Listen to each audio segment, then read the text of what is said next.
I'm excited to be able to come on one of the top prospects in 2022, Nick Smith Jr. What's going on today, bro? What's up, bro? Not much, man. Well, you're a part of 2022. We know it's now been about a month or so that this coach could start calling you. And I know you've been pulling a lot of offers recently. Just what's this whole college looking like for you right now? It's crazy. The day that college coach can start like contacting us, it's been like more crazy because it's like been over like 30 schools contacting me, and a lot of them have offered. I have like 20 offers on the table right now, so it's been crazy. But it's also a blessing because like don't nobody really everybody don't have an opportunity I got. So And obviously, you said you have a ton of offers. We won't be able to go through them all, but you have a ton of big schools right now. But let's go back to the very first one. Oral Roberts was your first offer you got. Take us to just mhm. what the day was like, learn that you got that offer. So I remember that day. So he had seen one of my games online.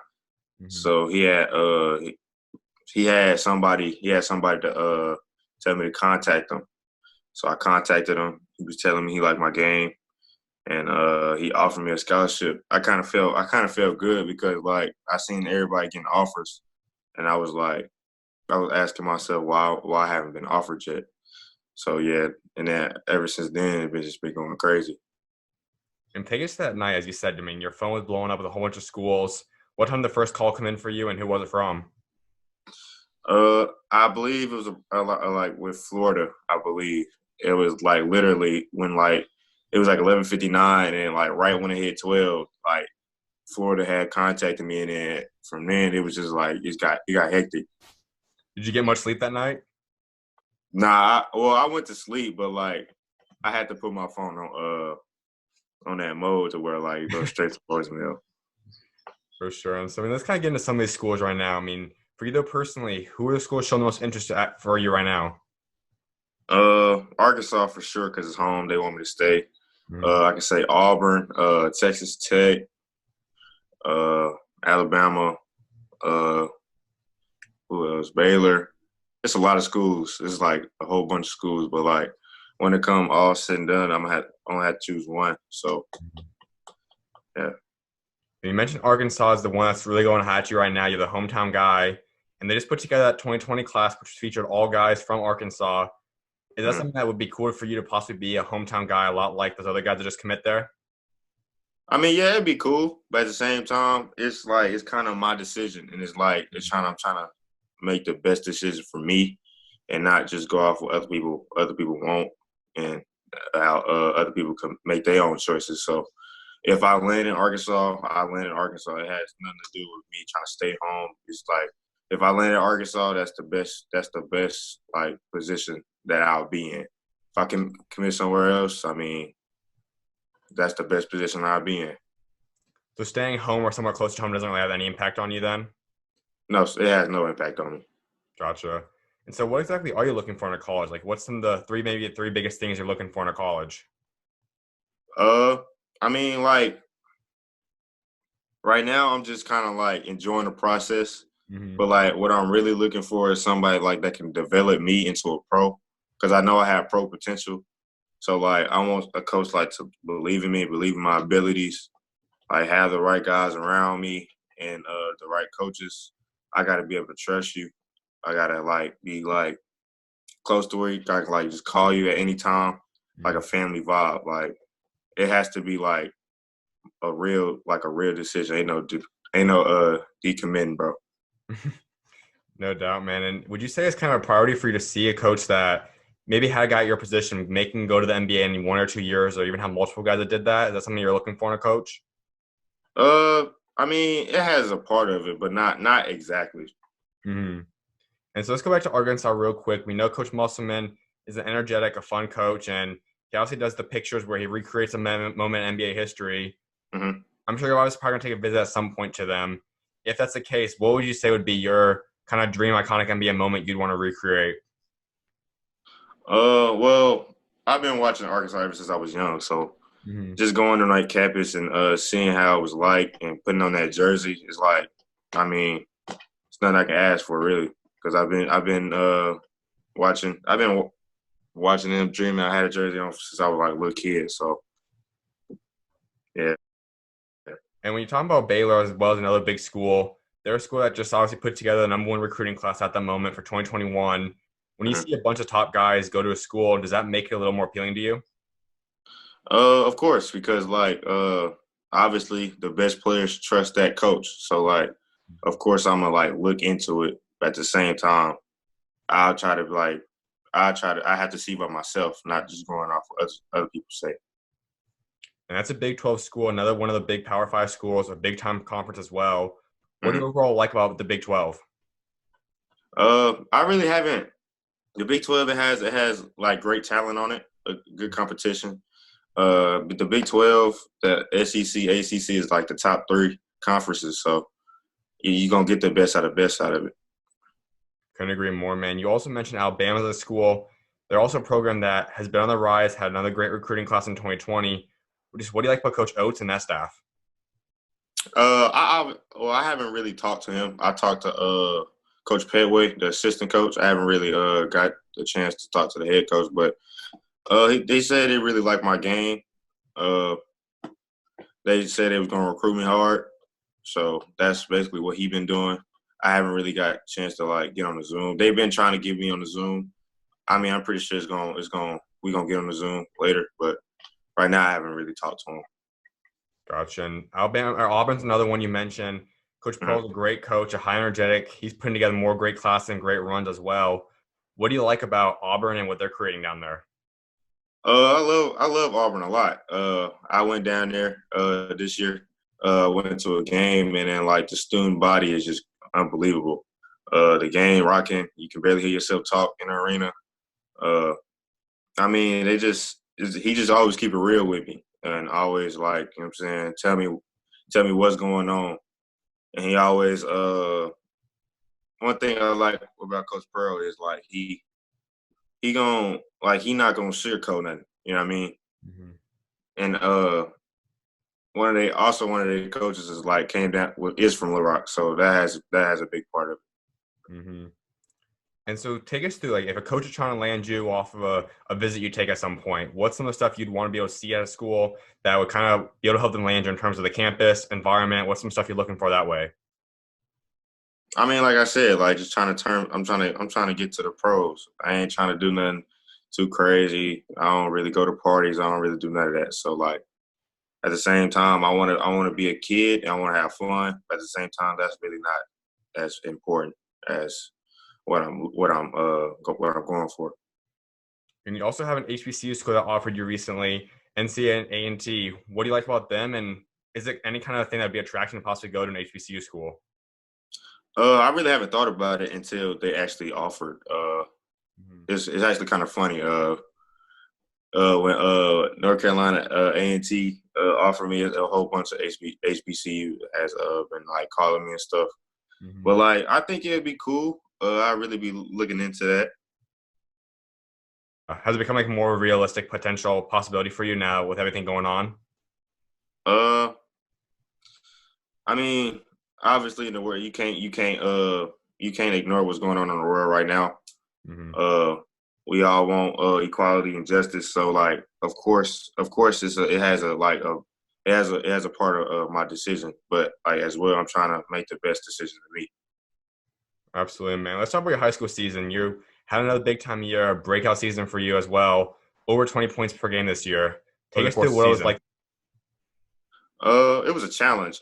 When I walked in, the coach had pulled me to the side. It was like she wanted me to be the leader of the team because I was just going in we finna, I'm just finna play, but I had to actually take that leadership role of my team because some of our best players had left my following year, so I really had to take that leadership role, and I guess it worked out. And you've been playing at your school since about eighth grade. What's it been like kind of getting used to playing at the high school level since such a young age? Uh, I mean, I've been playing up all my life, so Mhm. it really had it didn't really have no impact, but at the same time, it's kind of cool because a lot of people ain't really doing that. Hmm. And for you now, as I said, you averaged over 21 a game. You had over 3 steals a game, over 3 rebounds. What's the next step for you? What do you expect to be able to average next season? A lot. That's funny because a lot of people ask me about my individual goals. I tell them all the time I don't really have any. I used to be like that, but my real goal is to win that state title for sure. And there was a lot of speculation you being a top guy of possibly transferring out to go somewhere else to a bigger school. You obviously said you're staying here for next season. What ended that decision? Well, I mean, I seen a lot of people was going prep and like they didn't really have that high school vibe, if I can say that. Like I wanted to create like memories of be like just like don't follow nobody else. Like don't be a follower. So for me to do that, I was proud of myself because like if I would have went prep, I would have just been like just went to another school that get me out there. So like if you really good enough, basketball gonna be basketball. They'll find you. So like that really, I really looked into going prep, but like when I actually like thought about it and prayed about it, I was like, nah, it really ain't no point. So would you say you're planning on staying here now for the next 2 years to finish up your high school career? Uh, that's the plan. But if things change, I'll for sure let y'all know. Absolutely. And for you to possibly do that, be a guy that spends 4 or 5 seasons at your school to have that legacy, what would that mean to you? I mean, it means a lot. A lot of kids down here look up to me. Uh, I really, uh, I really, like, really appreciate that. Like, I don't let, I don't want to let anybody down. I don't want to disappoint anybody. So, yeah, that's one of the reasons. And there was one game I like to talk about from last year. You had a 45-point game. You had a lot of big time games, but that was one of the biggest ones of the year. Take us through your that game and really what was going through your mindset leading up to it. That's funny because that was like the next day, I believe, Mm-hmm. Kobe died. I wasn't like I was kind of emotional because like I kind of like I looked up to him a lot, Mm-hmm. like his mentality. So like I went to the game, I just felt good. Like I don't know, it just happened. Have you ever felt that moment before? To be honest with you, no, I really haven't. I was just out there hooping. Mm-hmm. And that obviously is one of the big games that also led you winning Arkansas Underclassman of the Year. To have that honor, what that mean to you?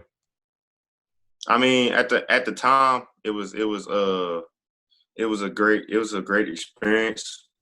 But like that's not really what I'm looking for. I really want that. I'm really coming for that state title. But all the accolades that come my way, it's gonna happen. So like I'm not really. That's not really my main focus. And everyone knew you were one of the best players in the state. There was probably good seniors obviously still playing in Arkansas. You're not heading the spotlight. You're an upperclassman. You're pretty much the face of the state right now. How do you like to kind of become that leader of the state of Arkansas right now for basketball? Uh, well, I always had that mindset to where I was always the best player in the state. Mm-hmm. No matter what somebody else said, an hour ahead of me. I feel like I was always the best player in the state, no matter who was in the state, and no matter like what the accolades was. Absolutely, man. And you are playing with Bradley Beal Elite as well. There's not going to be much AAU stuff that happens this year, but I know you guys just got back from a camp. Take us through what that camp was like and just what went down there. I felt like it was good because I haven't seen our guys in like a month. So like it was good to reunite everybody and like playing in the same time. It was a great camp. I think I played good. I played well. My team won majority of the game. So yeah, I think it was pretty cool.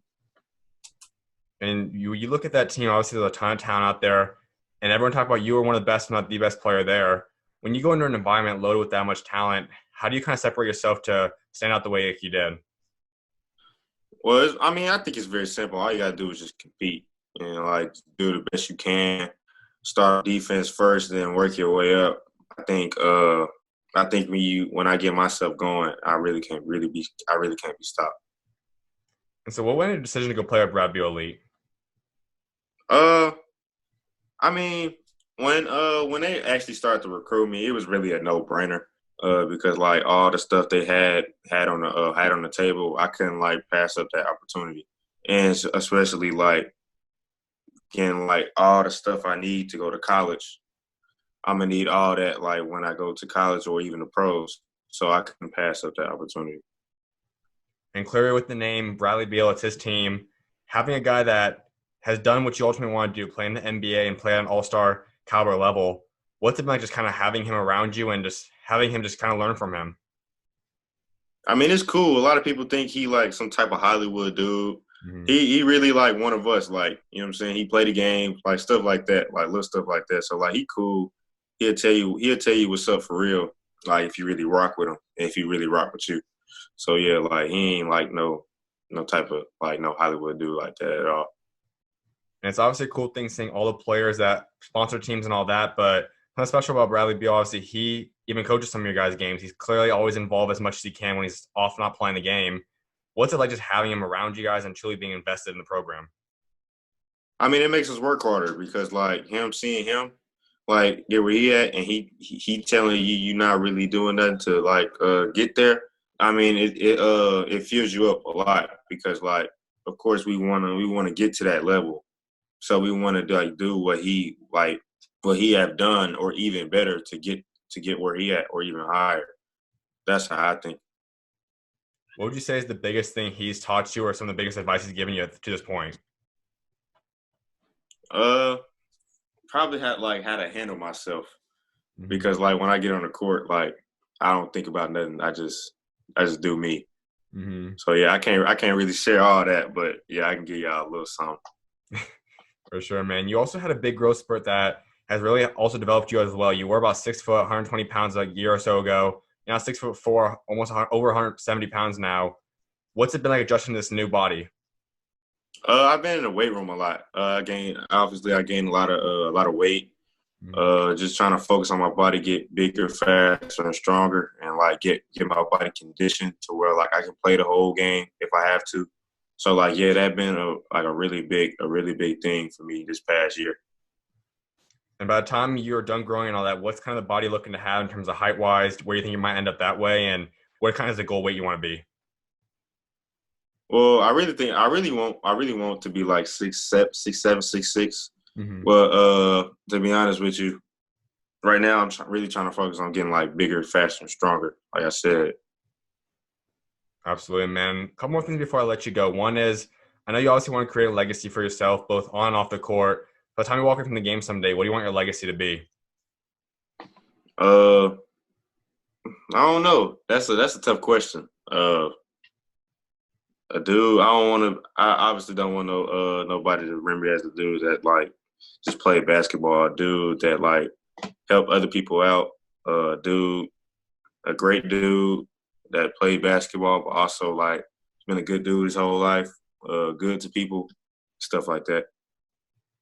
I know you're also a believer. Talk about your faith a little bit and how God's helped get you to the point you're at today. I always been like a church boy. I always been like in church like as a little boy. I still am. Uh, I mean, I'm just blessed right now, bro. Like at the same time, like he has put me in the position I am today. If without him, I really wouldn't be in this position. Uh, I pray every day. To like for me to get there, so I can like help my family out, stuff like that. So yeah. And as you continue to grow up, you're obviously going to get more and more higher and higher platform, college pro level. How do you kind of plan to be able to continue to share God's light? Oh yeah. I mean, for sure, you always got to do that. Well, for me, I always gotta like have him on my shoulders because like without him, at the same time, like I said, without him, I wouldn't be here. I wouldn't be on this earth. So like, I mean, it's too much to like. I'm pretty sure you get the point. Mhm. I mean, if you're not really a believer, you really don't get it. But if you do, like, yeah, you really understand. Amen, man. Well, I definitely appreciate you taking time to come on, my guy, and look forward to see what God got next for you, bro. Of Appreciate it. course, man. You know you're always welcome on, man. God bless. So.